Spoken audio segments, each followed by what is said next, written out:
주의 전에 오르시거나 혹은 각자의 처소 가정에서 예배하시는 우리 모든 예배자, 우리 모든 만민 가족들을 주님의 이름으로 환영드리고 또 주님의 평안의 문안을 함께 전합니다.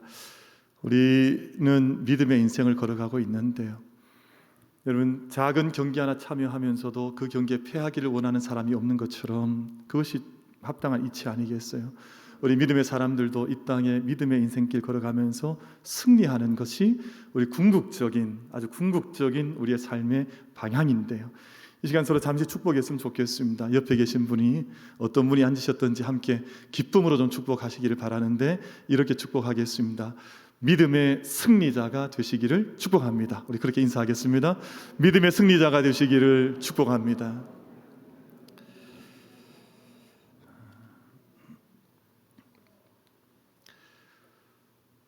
한편의 각본 없는 드라마 같던 베이징 2022년 동계올림픽이 이제 그 대단원의 막을 이제 오늘 내리게 됩니다. 근데 그 동안에 우리 한국 선수들, 젊은 청년들이 참 열심히 싸웠습니다. 그 가운데 좀 부정한 것, 불의한 것, 또 합당하지 않은 부당한 일도 많았지만 그것들을 잘 싸워서 처음에는 좀 마음이 어둡고 위태위태했었는데 지나면 지날수록, 시간이 갈수록, 우리 믿음의 삶도 그렇거든. 시간이 갈수록 더 좋아지는 것, 시간이 지나갈수록 더 후패해져가고 상해져 가는 것이 아니라 시간이 가면서 좀 더 넉넉해지고, 처음에는 이게 아무 맛도 없는 물이었는데 시간이 가면 정말 극상품 포도주로 담근 포도주로 변하는 것처럼 믿음의 삶이 변해가는 것인데, 마치 이번 올림픽이 좀 그런 느낌이 있었습니다. 처음에는 도대체 참 말이 되지 않은 것 같은 일도 많아서 세상 온 나라 민족 97개국 청년들 불러놓고 이 뭐하는 일인가 이런 생각이 들었는데, 고마운 것은 선수들이었습니다. 거기서 낙심하지 않고 또 자기가 있어야 하는 그 자리에서 힘껏 달려가서 마지막 좋은 결과들을 얻더라고요. 비록 뭐 금메달 따지 않아도, 은메달 따지 않아도, 따면 더 좋겠지만 그렇지 못해도 참 좋은 결과들을 가지면서 자기 젊음을 던지고 힘을 다해서 달리고 하는 그 모습을 봤습니다. 특별히 아마 쇼트트랙이라고 하는 경기였는데요, 젊은 청년이 처음에 부정의, 불합리에 많이 마음도 상했지만 끝까지 잘 달려서 마지막 시상대에서는 남자 1500m인가 뭐 계중가 거기서 하는 경기 모습을 보면서 참 좋더라고요. 이 시상대에 섰는데 이름은 원래 보여주기로 돼 있거든요. 근데 잘 안 보여줘서 청년들이 함께 손으로 하트를 그리고 인간 하트라 그래요. 인간 오륜기. 그 오륜기는 뭐 원래 동그란 이미지로 되어 있는 것이지만 사람이 하트를 그리면서 정말 그 오륜의 올림픽의 정신은 사람을 통해서, 한 사람 한 사람을 통해서 구현되는 것이다 하는 그런 아마 이런 모습을 이렇게 보여준 것 같아요. 참 고맙죠. 이쯤 되면 다음 장이 넘어가야 되는데 원래 방송실이 저와 호흡 맞추기가 쉽지 않습니다. 근데 같이 서 있는 청년들이 함께 시상대에 올라서서 같이 키가 저렇게 나란하잖아요. 근데 가만히 보면 지금 공중에 부양된 친구들이 있습니다. 공중 부양. 그래서 키 큰 친구들이 함께 참 작은 친구들을 함께 저 작은 선수들이 사실은 훨씬 더 선배들입니다.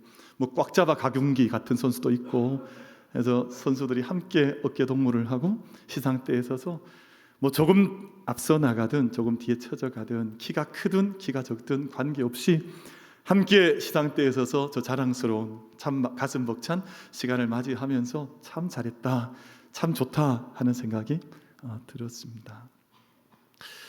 그리고 우리 지난 평창 때는 마음에 참 억울함이 많았던, 답답이 많았던 선수들도 이번에 끝까지 그 메달을 얻지 못했지만 달리면서 자기의 참 마음에 벅찬 감격을 얻고 내가 금메달보다 더 좋은 마음의 상을 받았다 하는 그런 우리 한국 청년들이 있고, 그래서 참 좋다, 참 청년은 청년이구나 하는 생각을 했습니다.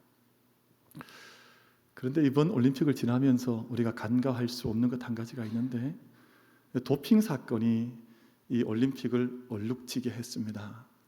사실은 참 공정하게, 참 의롭게 청년들이 아무런 불편함 없이, 부당함 없이 경기를 펼치면서 그 결과를 함께 기뻐하는 그런 올림픽이 되면 참 좋겠는데 그렇지 못해서 그 도핑 사건이 마지막 부분에 온 세상에 타전이 되면서 마음속에 많은 그림자를 드리웠습니다.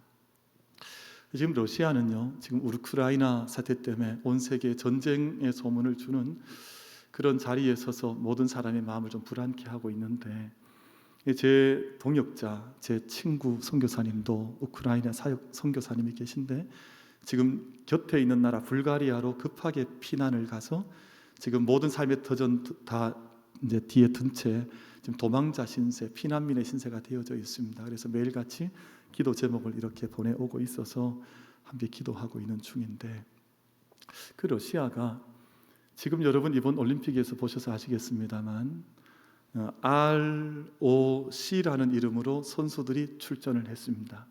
왜 그러냐 하면 지금 국가의 이름을 걸고는 출전이 금지가 되어 있어요.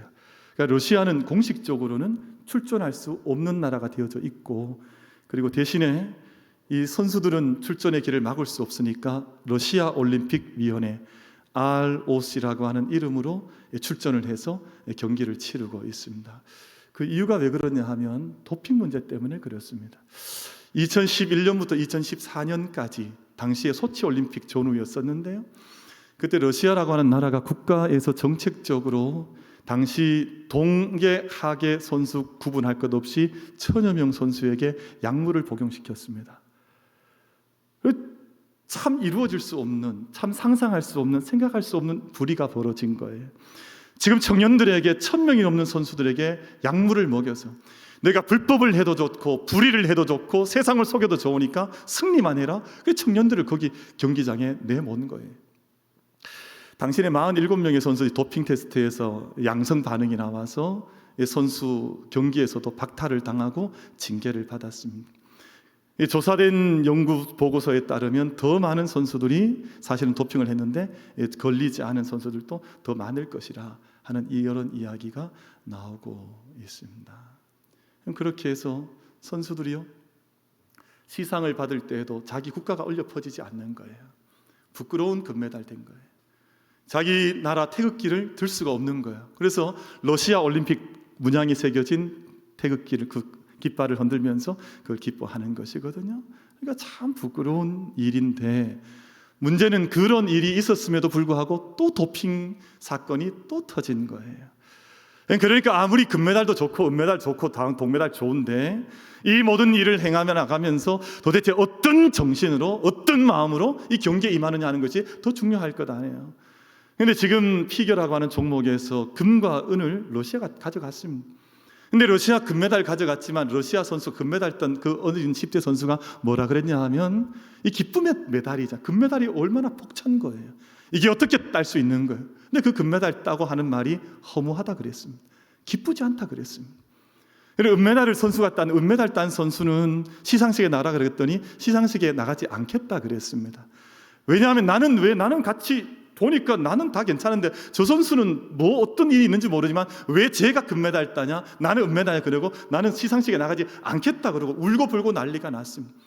보통 선수들이 화장을 하고 나아가니까 우니까 이게 막 다 이렇게 망가져가지고 망가졌는데 어쩔 수 없이 나가서 상을 받긴 했지만 나는 피겨 앞으로 증오한다 이런 말까지 했습니다. 나는 이거 하지 않겠다. 그럼 10대 선수가 운동을 즐겁게 하는데 즐겁게 하지 못한 채 그런 상처받아 버리면 그의 인생이 어떻게 되는 거예요. 15살 이번에 정말 피겨를 아름답게 펼쳐나가던 한 선수는 봤더니 도핑 테스트에 걸려서 일반 도핑 결과에 얻는 약물보다 100배, 200배 많은 도핑이 결과가 나온 거예요. 이 선수를 다 한 지도자가, 코치가 관리를 했는데 코치가 선수들을 학대했다는 정황이 계속 나오고 있습니다. 승리를 위해서라면 어둠의 일도 서슴지 않은 거예요. 이 뒤에서 이 모든 도핑의 모든 것들을 조작하는 일에 이 코치가 같이 이 일을 했다는 정황들이 계속해서 전 세계에 타전이 되고 있습니다. 여러분, 이 모든 일들 돌아보면서 한 가지 깊게 새겨보는 바가 있습니다. 우리가 금메달, 은메달, 세상에서 얻는 보이는 메달 얻어 나가면서도 이런 수많은 일들이 벌어지고 있는데, 정말 우리 한 사람 한 사람이 인생의 믿음의 길을 걸어가면서 내 인생의 승리자가 되기 위해서, 내 인생에 부끄럽지 않은 경주자가 되기 위해서, 내 인생에 합당한 믿음의 결과들과 마지막 정말 부끄럽지 않은 결과를 얻기 위해서 나는 어떤 걸음을 걸어가고 있는가 하는, 정말 믿음의 믿음다운 걸음을 내가 걷고 있는가 하는 이 질문을 던져보지 않을 수가 없습니다. 이번에 경기 가운데예요. 그 1015km 크로스컨트리 스키 종목인데, 남성 종목에서 핀란드 선수가 1등을 차지했습니다. 그럼 당시에 정말 이번 기후가 별로 좋지 않아서 악기후를 뚫고 15km를 스키를 신고 크로스컨트리를 달렸는데 1등으로 들어왔습니다.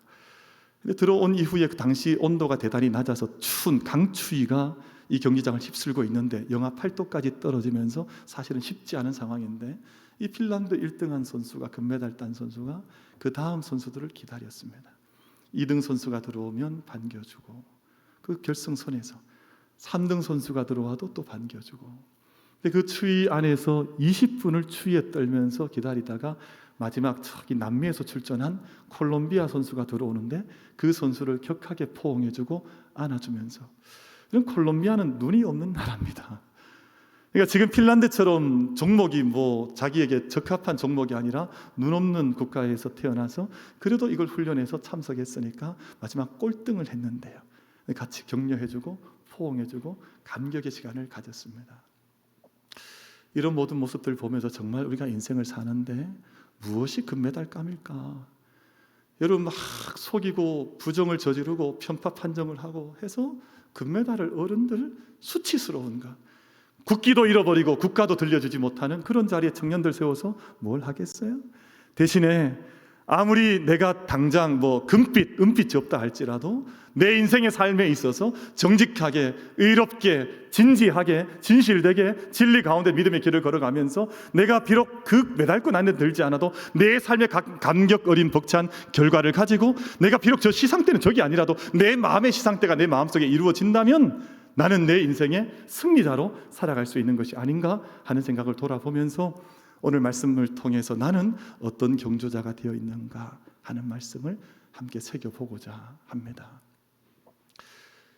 여러분, 첫 번째 우리가 새기고 싶은 말씀이 있습니다. 뭐냐 하면, 믿음의 사람들은 너나 할 것 없이 모든 사람들이 믿음의 상을 얻기 위하여 경주자라고 하는 것을 기억하셔야 합니다.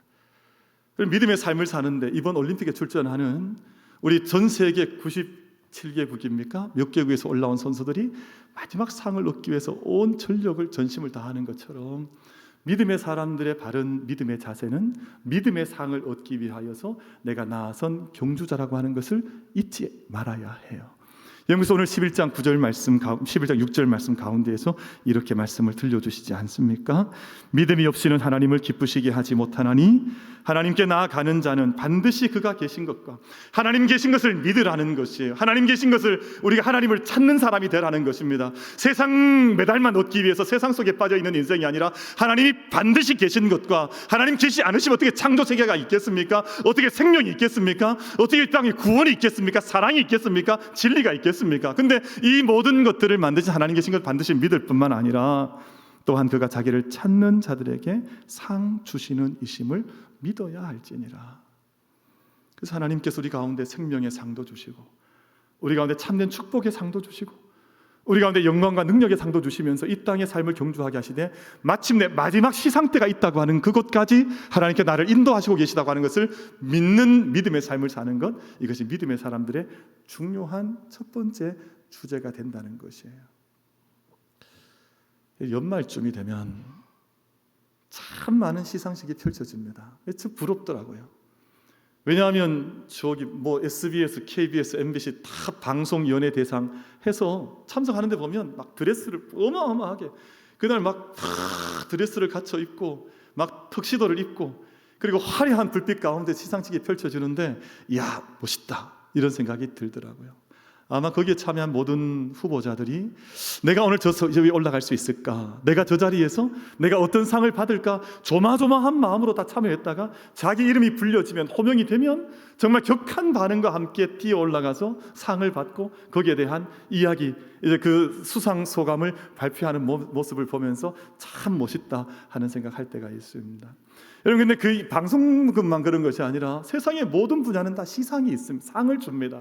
문학하는 자는 문학상이 있고, 노벨 문학상 같은 상이 있고, 맨부커상 같은 영국의 유명한 상들이 있고, 스포츠 하는 사람들은 우리 손흥민 선수가 받았던 무슨 푸스카스상 같은, 이름도 이상하잖아요. 푸스카스상 같은 상이 있고, 별의별 신기한 상들이 다 있잖아요. 스포츠는 스포츠대로, 문학은 문학대로, 예술은 예술대로, 과학은 과학대로 다 상이 있거든요. 근데 여러분, 이 모든 상이 있는 것을 바라보면서 믿음의 상이 있다고 하는 사실도 여러분 잊지 마시고, 하나님 앞에서 내가 이 상을 받겠노라, 내가 하나님 반드시 계신 것과 자기를 찾는 자들에게 상 주시는 분이시라고 하는 이 믿음의 사실을 간직하면서 이 상을 향해서 함께 달려갈 수 있는, 이 상이 하나님으로부터 내게 허락된 상이라고 하는 가능성의 상이라고 하는 것을 기억할 수 있는 우리 모두가 다 될 수 있게 되기를 주님의 이름으로 축복합니다. 그 상 받으셔야 됩니다. 여러분, 세상의 모든 상 받았는데 세상에 다 사라질 상인데, 그 상 받는 것도 그렇게 힘을 쓰는데 하나님께서 우리 가운데 마지막 자리에 섰을 때 주신다고 하는 그 영원한 하나님의 시상 자리에 서지 못하면 사실은 아무것도 아니에요. 저는 우리 만민교회를 목회하면서 언젠가는 좀 멋진 상을 좀 만들어 보고 싶은 생각이 있습니다. 마음속에 늘 생각하는 바예요. 왜 교회는 상 주려고 하면 자꾸 상을 못 주게 할까? 이런 억한 생각할 때가 좀 있습니다. 아니, 세상 상 다 좋아하는데 왜 교회는 이유가 있습니다. 이분한테 상을 드리면 이분이 상처받을까? 그렇게 하면 상을 못 줍니다. 아니, 정말 어려운 가운데에도 믿음의 자리를 지켜나가면서 하나님께 예배드리면서 세상이 다 불신하고 죄악 가운데 빠져들어가는데 오히려 그런 사람은 상을 주고 높여주는데 믿음의 자리를 지켜나가는 사람에게 대한 상이 없어요. 저는 아이들한테요, 만약에 52주 다 주일 성수 다 하고 어린아이지만 주보를 꼬박꼬박 모아가면서 앞에 찬송 드리면 큰 상을 주고 싶습니다. 아이들이 교회에서 상 받는 훈련을 해야 될 것도 아니에요. 그래서 궁극적으로 하나님께 베푼 상이 있다고 하는 것을 아이들이 알아야 될 것, 경험적으로 알아야 될 것 아니에요. 그래서 우리 아이들이 예배를 잘 드리거나 아니면 세상에서 선행을 하거나 세상에서 소금 같은 역할과 빛 같은 역할을 하면 큰 상을 줘야 된다고 생각합니다. 그래서 아이들을 지난번에 우리 코로나 직전이었었는데 그래서 상을 만들자 그랬잖아요. 그래서 우리가 예전처럼 얼마 그냥 이렇게 물질 주지 말고 우리 장백산, 백두산을 돌아서 순례하면서 우리 국토기행, 그 백두산 기행하고 돌아올 수 있도록 우리 이 장학을, 우리 성지 순례 돌아올 수 있도록 우리 장학을 지원하자 했는데 코로나가 와버렸어요. 지금 이제 이게 만약 그쳐지면 우리 아이들 좀 장학금을 잘 마련해서 우리 어른들이 장학금을 좀 많이 드리고 아이들에게 우리가 투신해서 헌신해서 이 아이들이 정말 꿈을 꾸고 장학의 혜택을 받고 꿈을 꿀 수 있는 자녀들 될 수 있도록 함께 밀어주는 것 꼭 필요하다고 생각을 하는 것이거든요. 여러분, 그래서 우리 교회가 정말 상 받을 수 있는 사람들, 내가 하나님께 상 받을 수 있는 자격이 있는 것인가 하는 것을 돌아보면서 그 상을 향해서 달려갈 수 있는 믿음의 경주자들이 나타날 수 있도록 함께 격려하고 함께 키워나가고 함께 중보하고 격려하면서 쓰러지면 함께 손잡아주고 일으켜주면서 함께 긍정에 나아가도록 함께 가는 것이 얼마나 소중하냐 말이에요. 그럼 제가 아마 짐작하건대는 장차 하나님 앞에 우리가 시상대에 서게 되면 의외의 시상대가 될 것입니다. 저 사람은 상 받을 거야 생각했던 사람이 탈락하는 경우가 속출할 거예요. 또 어떤 사람들은요, 제 동의하니까 핸드폰도 오잖아요. 어떤 사람들이 정말 저분이 뭔데? 하는데 그 시상대에 떡하니 올라서서 하나님의 영광의 자리에 서게 될 그런 사람도 있을 거라고요. 세상 것 상은 얼마 지나가지 않습니다. 여러분, 오늘 우리 대한민국에서 큰 상을 받는다 한들 미국에서 알아주겠습니까? 아프리카에서 알아주겠습니까? 누가 알아주겠어요? 세상이 얻는 상은 불과 다 지나가는 상이지만 하나님께서 허락하시는 그 영광의 상을, 쇠하지 않는 상을, 영원한 상을 위에서 함께 소망하면서 그 상의 시상대에 함께 서기를 소망하고 약속할 수 있는 우리 모든 만민 예배자들 다 되시기를 주님의 이름으로 축복합니다. 성경 말씀 보면요, 부자와 거지 나사로 이야기가 있잖아요. 부자가 이 땅에서 받을 상 다 받았습니다. 이 상에서 이 세상 살면서 뭐 누릴 것 다 누리고 아마 표창장도 많이 받고 세상에서 뭐 이런 저런 상을 많이 받았을 텐데 하나님 옆에 갔는데 하나님의 상의 자리에 참여하지 못했습니다. 참 의외의 시상식이 벌어졌는데 거지 나사로가 이 땅에서 아무것도 없었습니다. 이 땅에서 볼 것 없었는 그 사람이 아마 하나님을 기다렸던가 봐요. 왜냐하면 성경 말씀을 보면 하나님을 기다리는 모든 사람은 상을 받는다 그랬습니다. 그런 말씀 한번 확인할까요? 디모데후서 4장 8절 말씀을 보면, 여러분 세상의 모든 상은 다 제한이 있잖아요. 우리가 문학하는 사람 문학상만 받고, 뭐 체육하는 사람 체육상 받고, 그런데 하나님께 주시는 상은 모든 사람들에게 가능성 있는 상이라고 말씀하시면서 디모데후서 4장 8절에서 사도 바울께서 이렇게 말씀을 하거든요. 이제 남은 것은 의의 면류관을 받는 일뿐입니다. 사도 바울은 이 상을 확신했습니다. 나는 하나님께서 이 상을 주실 것이라. 근데 그 말씀이 이어서 이것은 의로우신 재판장이신 주님이 재림하시는 날에 나에게 주실 것이며 나에게만 아니라 주님이 다시 오시기를 사모하는 모든 사람에게 주실 것입니다. 이 성경이 이제 서번역 성경으로 제가 좀 소개를 해드렸는데, 주의 나타나심을 사모하는 모든 사람에게는 이 상이 기다리고 있을 것입니다. 그래서 아마 이 거지 나사로가 아브라함의 품에 안겨서 그 상을 받았던 것 같아요. 이 말씀은 뭐 이 세상에 빈궁하게 살아 이 상을 얻는다는 말이 아니라 누구라도 가능성이 있다. 믿음의 상은 누구라도 믿음으로 믿음의 세계를 소망하면서 살아가는 그 사람에게는 하나님께서 믿음상을 주신다. 여러분 교회 학교에서 가장 큰 상이 뭔지 아세요? 우리 주일학교에서 상을 줄 때 혹시 교회 학교 안 다녀보셨습니까? 혹시 교회 학교를 좀 나쁜 교회 학교를 졸업하셨는지 모르지만 모든 교회 학교에서 주는 가장 큰 상은 믿음상입니다. 그 다음에 이제 소망상, 사랑상 이렇게 주는데 믿음상을 주시거든요. 근데 오늘 저희가 히브리서 11장 말씀을 보면서 이 히브리서 11장이라고 하는 이 챕터 11에서 주시는 모든 말씀은 믿음에 관한 상을 이야기하고 있습니다. 사람의 삶의 모습은 다 다양합니다. 뭐 아브라함이 있고 노아가 있고 뭐 그 안에 가인과 아벨 같은 아벨이 있고 다 다양한데요. 이유는 한 가지요. 믿음으로 살았느냐? 믿음으로 아브라함은, 믿음으로 노아는, 믿음으로 아벨은 하는 이름을 따라서 믿음의 상을 주시는데요. 믿음의 상이 뭐겠습니까? 이 세상 참 많은 사람들이요, 다 보이는 곳에 목을 메고 살거든요. 보이는 것이 다인 줄 알고 보이는 상을 받고자 다 달려가는데, 믿음의 상이라고 하는 것은 보이지 않으시는 하나님께서 이 세상을 주관해 나가실 때 보이지 않는 가치, 믿음의 가치, 사랑의 가치, 소망의 가치, 진리의 가치, 긍휼의 가치, 이 모든 것들이 더 중요한 줄 알고 믿음에 기반한 보이지 않는 것에 발을 딛고 살아가는 삶을 가리켜서 믿음의 경주자라고 말을 하고, 그로 인해서 받는 상을 가리켜서 믿음의 상이라고 말을 하거든요. 여러분 세상의 모든 보이는 상은 별것 없습니다. 아마 이 상이 다 지나가 버리고 말 거예요. 근데 이 상이 우리 가운데 저희 집에도 저는 상을 많이 받지 못했지만 저희 바로 3살 터울 위에 있는 형은 상을 어마어마하게 받았습니다. 상을 막 집에 진짜 정말 보기 싫을 만큼 도배를 해놓고 막 이랬어요. 그래서 저건 또 뭐야? 하도 상을 많이 받다 보니까 한 번은 상을 받았는데 이런 상도 있더만요. 세상에서 가장 훌륭한 어린이상, 뭐 이런 상을 또 갖다 또 붙여놓고 해서 제가 저게 뭐냐 하고 했는데 참 상을 많이 받았습니다. 지금 뭐 그 상 하나도 없습니다. 그게 뭐 어디 갔는지 뭘 했는지. 그때는 어머니의 자랑, 아버지의 기쁨, 모든 기쁨이었지만 지금은 그것도 뭐 어머님, 아버님 하나님 품에 돌아가시고 하니까 그 상이 세상에서 갖는 의미는 그다지 그때는 참 좋았는데요, 많지 않습니다. 그런데 보이지 않는 상은 그렇지 않아요.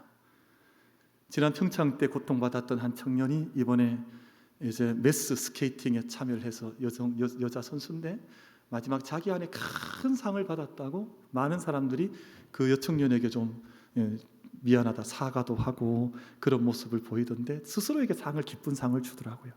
보이지 않는 큰 금메달을 받았습니다. 그럼 사람들이 보이는 것 다 중요하게 생각하는데요, 여러분 지금 우리 교회 안에 보이는 것들이 많을 것입니다. 뭐 나무로 또 우리 포장, 외명, 외벽이며 다 좋은 거 많은데요, 근데 보이지 않는 것들이 있습니다. 우리 교회 보이지 않는 토대, 밑에 반석, 우리 기둥, 이런 것들은 보이지 않지만 더 중요한 것은 보이는 것도 물론 소중하지만 보이지 않는 세계가 훨씬 더 중요합니다. 제가 1999년, 2000년 어간에 일산에 가면 탄현 제작소라고 하는 그 방송 제작하는 스튜디오들이 모여 있는 스튜디오 제작소가 모여져 있습니다. 마치 문경에 가면 있는 문경 그 이제 밖에 문경 세제에 있는 그 왜 드라마 찍는 곳 있잖아요. 그것처럼 일산에도 그런 방송국 제작소가 있습니다. 제가 스튜디오를 찾아갔었는데 당시에 유명했던 드라마가 있습니다. 이 드라마를 보면 집이 너무 좋아요. 그때 참여했던 주인공들이 막 너무 훌륭한 집에 살고, 야, 저런 집은 정말 좋겠다, 막 저런 상을 받으면 너무 좋겠다. 제가 그 드라마 찍는 곳에 가보게 된 거예요. 제작소 스튜디오 안에 들어가 봤더니 다 가짜 집이에요. 아니 뭐 반대기 이렇게 세워서 그냥 합판 세워가지고, 근데 보니까 그걸 찍어서 보내는데 우리 TV로 볼 때는 정말 좋은 집 같지만, 화려한 집 같지만 실제 가보면 합판으로 지어놨다가 방송 끝나면 그 밀어버리는 그런 집이에요. 여러분, 우리 눈에 보일 때는 모든 게 다 좋아 보이는 것 같지만 보이는 것의 가치가 그렇게 탁월하지 않을 때가 많습니다. 정말 찬란한 것은, 정말 좋은 것은, 정말 귀한 것은 보이지 않는 믿음의 가치, 보이지 않는 생명의 가치, 보이지 않는 우리 이면에 있는 것들, 가려져 있는 것들이 훨씬 더 중요할 때가 많습니다. 보이는 집이 중요한 것 같지만 얼마 전 드라마 했던 것처럼 무슨 캐슬 하지만 들어가 보면 온갖 음모와 온갖 죄악이 덕지덕지 붙어 있어서 사람이 도저히 살 수 없는 집이 되어져 있습니다. 그런 집을 사시겠습니까? 여러분, 겉으로는 좋은 차 같고 좋은 멋들어진 삶을 사는 것 같지만 뒤에 가면 온갖 죄로 범벅이 되어져 있는, 속이고 속으면서 물질을 얻고 그 물질로 부를 누린 것처럼 살지만 사실은 이미 기반은 다 허물어져 있는 그런 삶을 사는데, 그런 삶이 아니라 믿음의 상을 향해 달려간다고 하는 것은 보이지 않는 정말 튼튼한 집을 지으면서 이 땅의 삶을 살아가는 것을 의미합니다. 우리 모든 만민 가족들께서 우리가 함께 믿음의 집을 지어가고 있습니다. 믿음의 집의 모양은 다 다양하겠지만 정말 주님께서 보실 때 하나님을 찾는 자들, 또 하나님이 있는 것을 알고 상을 구하는 자들이 살아가야 될 그 믿음의 보이지 않는 가치의 믿음의 경주를 함께 감당해 나갈 수 있는 우리 모든 만민 가족들 되시기를 주님의 이름으로 축복합니다. 여러분, 그래서 오늘 말씀을 보면요, 오늘 믿음으로 아벨은 가인보다 나은 제사를 드렸다. 그리고 이 말씀은 하나님을 정말 바라보면서 제사를 드렸다는 말이에요. 여러분, 예배에 올라오시면 앞에 보이는 것들이 있잖아요. 근데 우리 많은 보이는 것들에 내 눈을 빼앗기지 않고 하나님께만 바라보면서 예배 드렸다, 그 말입니다. 하나님 말씀 부여잡고 예배 드렸다, 그 말이에요. 내 삶을 사는데 아벨은 더 나은 제사를 드렸다는 말은 하나님께 내 시선을 주목하여서 하나님 바라보면서 삶의 제사를 올려드렸다, 그 말입니다. 근데 그가 그 제사 올려드리다가 가인에게 죽음을 당했습니다. 근데 말씀을 가만히 따라 읽어가 보면 아벨의 피가 지금도 부르짖고 있느니라. 무엇을 부르짖는다는 말입니까? 자기가 억울하게 죽었다, 피의 부르짖음을 울고 있다는 말이 아니라 의로운 사람들처럼 이 땅의 죄인들을 위해서, 피 흘리는 사람들을 위해서 부르짖는 그 간절한 기도가 지금도 영원한 생명에 참여한 아벨로부터 울려 퍼진다는 뜻입니다. 왜 그걸 알 수 있습니까? 예수님께서 십자가 위에 달리셨는데 온 세상을 위해서 기도하셨습니다. 하나님 아버지, 저들의 죄를 사해 주십시오. 저들이 하는 일이 무엇인지를 저들이 알지 못합니다. 이것이 믿음의 삶 아니에요. 믿음으로 오늘 말씀을 읽어 나가 보면 에녹은 하나님을 기쁘시게 하는 삶을 살았다 했습니다. 하나님과 동행했다는 말입니다. 그런 믿음의 삶을 사는데 하나님과 동행하지 않는 이들이 많아요. 하나님께서 실제로 계시는 것이 아니라 그냥 예배 안에 그냥 이렇게 공간에 계시는 것처럼 생각하는 사람들이 많습니다. 하나님이 실제가 아니세요. 하나님이 내 곁에 계시지 않으세요. 하나님 내 기도를 듣지 않으세요. 그러니까 하나님과 동행하지 않는데 에녹은 하나님과 함께 동행하면서 하나님을 실제로 섬겼다는 거예요. 그의 음성을 실제로 들었다는 거예요. 그러다 하나님께서 그의 생명을 올려주셔서 365년을 살다가 하나님께 들림 받았다 했습니다. 여러분, 노아는 믿음으로 방주를 짓는데 120년 넘는 세월을 방주를 지으면서 하나님 앞에 한결같이 믿음으로 그 방주를 믿음으로 지었다 했습니다. 오늘 본문에 그 많은 사람들의 이야기 등장을 하는데 말씀을 이제 맺어가면서 한 가지 말씀을 드리겠습니다. 여러분, 우리가 다양한 종목이 다 있는데 다양한 종목을 다 달려가도 우리가 한 가지 얻는 가장 중요한 상은 믿음의 상입니다. 이번에 94개국의 수많은 종목의 경기를 치르는데 그럼 마지막 색깔이 얻는 메달은 한 가지이지 않아요. 그것처럼 우리가 다양한, 때로는 가정에서, 때로는 직장에서, 때로는 학생이, 때로는 목회자, 저 같은 사람 목회로 다 저마다 길을 달려가는데 마지막 하나님께서 물으시는 것은 믿음에 보자는 거예요. 너는 어떤 믿음, 산 믿음, 생명의 믿음으로 내 길을 경주했느냐? 그것을 물으신다는 것이거든요. 그래서 오늘 말씀 가운데 제가 다 읽진 않았지만 한번 제가 확인하고 싶은 말씀이 있습니다. 오늘 히브리서 11장 33절에서 38절 말씀까지. 오늘 저는 이 말씀을 우리 모든 다양한 삶을 살아가고 있는 우리 모든 예배자들에게 마지막 이 말씀으로 도전하고 말씀을 맺고 싶습니다. 오늘 이 말씀 속에는 다양한 사람들이 등장을 하는데 다 믿음으로 세상 앞에 도전하면서 생명을 얻으면서 이 세상의 담에 뛰어넘으면서 믿음으로 이 세상을 뛰어넘으면서 자기 생명을 담보로 잡히면서 달려갔던 믿음의 이야기가 기록이 되어져 있습니다. 이 말씀을 저는 홀로 읽고 싶지는 않습니다. 이 시간 우리 함께 한번 합독하겠습니다. 제가 일부 예배 때도 합독했는데 제가 일부 예배 때 너무 가슴이 벅차서 이걸 막 바쁘게 뛰어갔더니 일부 예배 때 아무도 못 따라오더라고요. 그래서 2부 예배 때 제가 속도를 좀 늦췄습니다. 2부 예배 때는 좀 청년들이 많이 올라오니까 청년들은 다 같이 따라 읽더라고요. 우리 3부 예배 우리 모든 예배자들도 우리 이 말씀을 한번 따라오면서 그냥 말씀 봉독한다는 생각하지 말고 성령께서 내게 말씀하시면 내 마음에 새긴다 하는 그 마음으로 우리 이 말씀을 같이 한번 합독하고 말씀을 맺겠습니다. 같이 한번 11장 33절에서 38절 말씀까지 같이 합독하겠습니다. 시작.